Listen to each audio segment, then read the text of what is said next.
Do you find that you're always hungry or you're always snacking or craving food? It may not be just a lack of willpower. It can also involve your microbiota. When we look at the phenomenon of cravings and hunger and this desire to eat more frequently, especially desire to eat foods that are unhealthy, we find that this drives up this mechanism of wanting more and not getting enough, this lack of what we call satiety. And one of the mechanisms does this is it affects the hormones that regulate our hunger cravings, our satiety, and the feedback to say, no, we're full and we feel good. These hormones are collectively called ghrelin, leptin, PYY, GLP-1, and CCK. You don't need to know a lot about those. In fact, there's been a lot of publicity around GLP-1.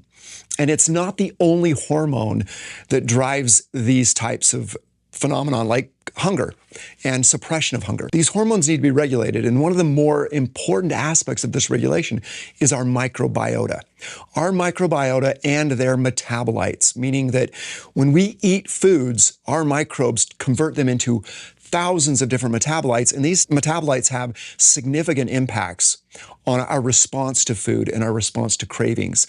They can drive up these hormones, and if they drive up the proper levels of GLP-1 and PYY and CCK, then they create satiety, which means we're establishing this phenomenon of eating good food, whole foods, and creating metabolites that allow us to metabolize and feel satiated and have proper metabolic responses.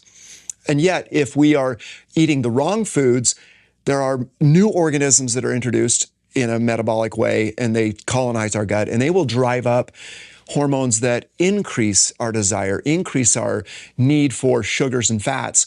And then, of course, that dysregulates our metabolism and creates weight gain. It creates inflammation and creates leaky gut.